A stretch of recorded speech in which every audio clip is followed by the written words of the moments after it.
Remember, tandaan ninyo mga Pilipino, kanang ayuda, inyo yan. May, Diyos ko po, walang tao dito sa Pilipinas o milyonaryo man o bilyonaryo na magbigay ng pera baski 1 peso sa inyo.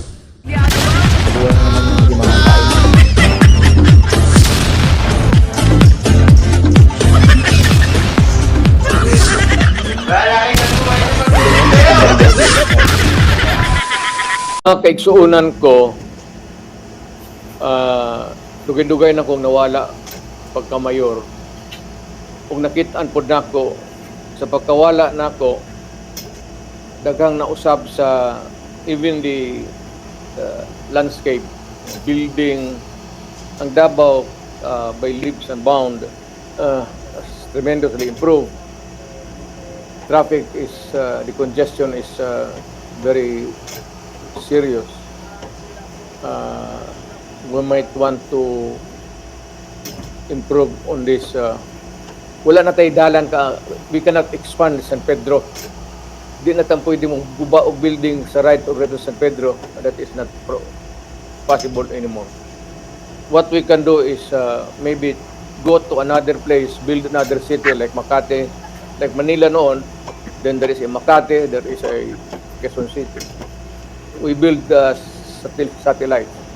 Pero matagal pa yan. In the meantime, we just have to bear with the problem.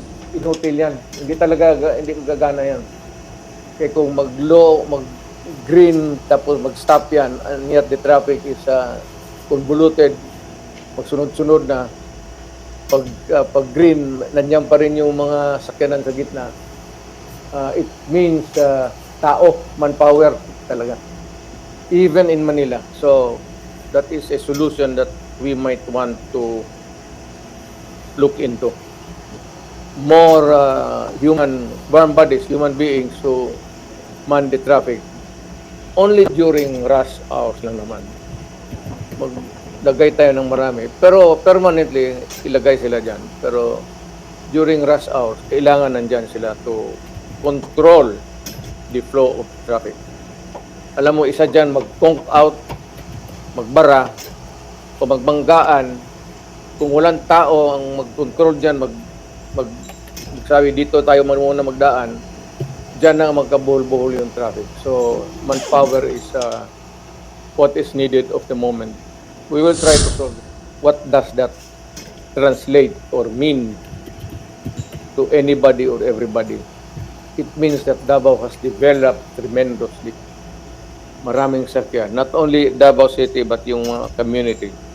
Maraming pumapasok, and yet we cannot expand internally kasi nandyan na yan.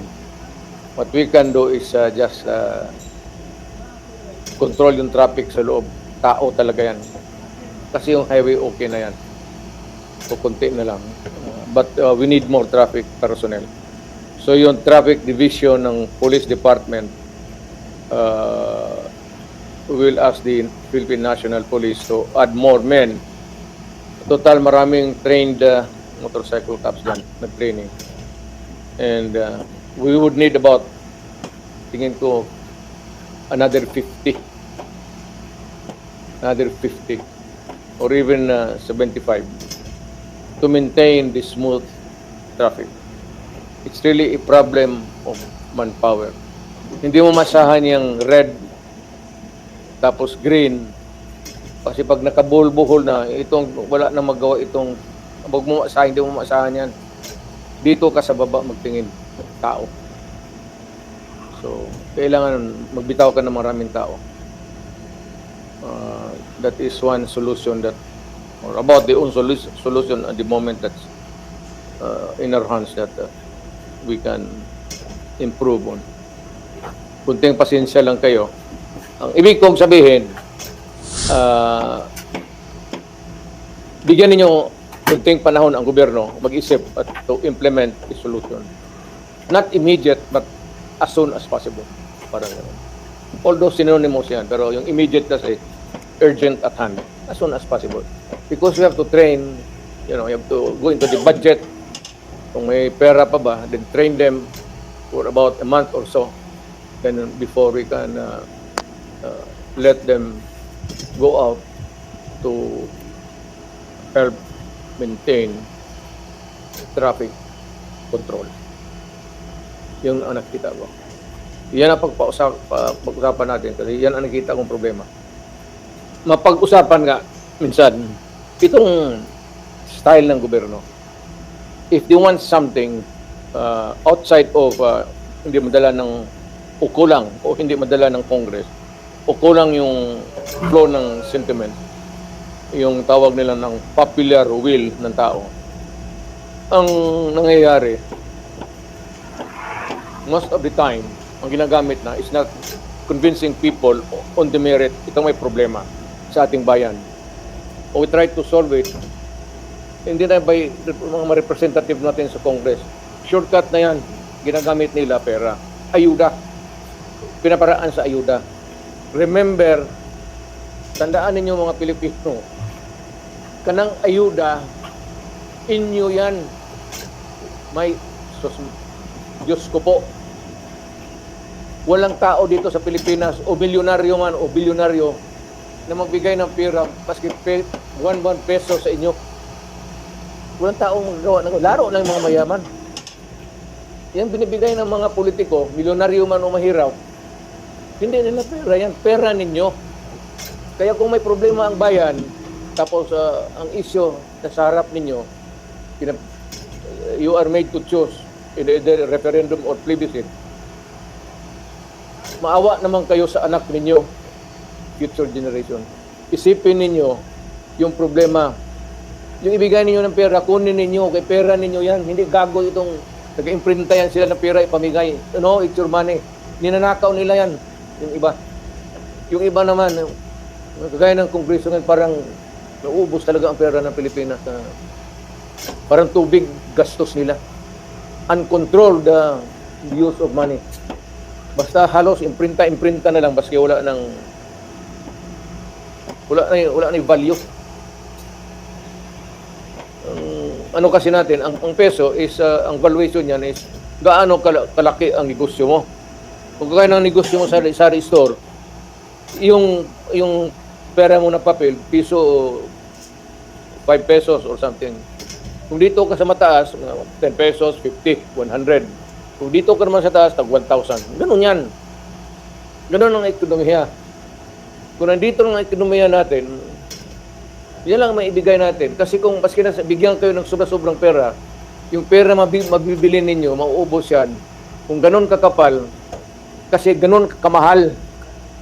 Yung binibili mo, ganun tama lang sa bibiliin mo. Kasi nagkataas yung presyo.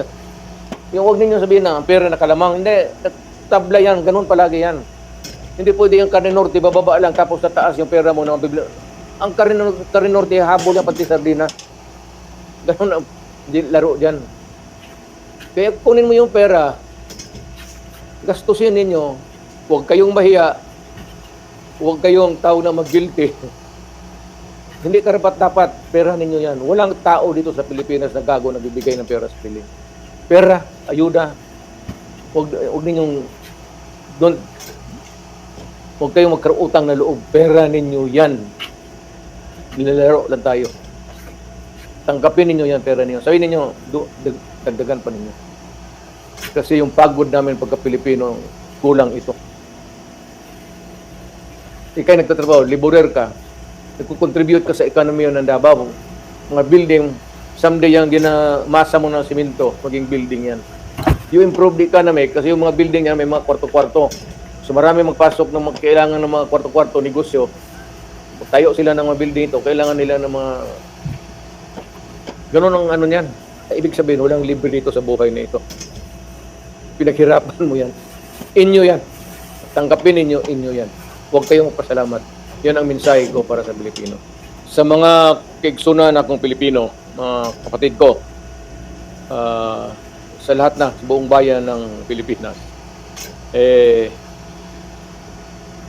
Pasko ngayon, somehow, as your former president and a leader of the community, I have to give my yearly marinig man lang ninyo yung ano ko sa what's in my heart. Ang ano ko lang is na sana maawa ang Diyos at yung ekonomiya natin ay hindi bababa, medyo umaakyat, for us to have the opportunity for lahat na gainful employment for everybody and enough money circulation to help others to maintain a little enterprise or business and makahanap buhay ng mga sariling kanilang mga negosyo at maliit na or whatever is there. Basta something that is gainfully employed para makatulong sa buhay. So in the spirit of Christmas, I am giving this message with the hope that everybody is comfortable now, at least a little bit. Mas improvements of yesterday.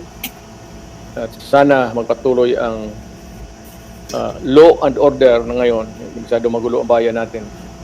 At yung peace in the community at the very least will be maintained. So allow me to greet everybody, every Filipino, to greet you Merry Christmas and a Happy New Year. At sana itong susunod na taon ay would be better than what we have previously in the last year sa buhay natin. Hinihingi natin yan sa Diyos. Sana marinig naman tayong yung pleadings natin for peace and security for our country, and the prayer, the pleadings that the business sector will improve and everybody, I said, gainfully employed in the year that would come ahead of us. With that, it's my fervent hope that you will have a good year sa ating buhay sa Pilipino natin. Again, Merry Christmas and a Happy New Year to all of you.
Wala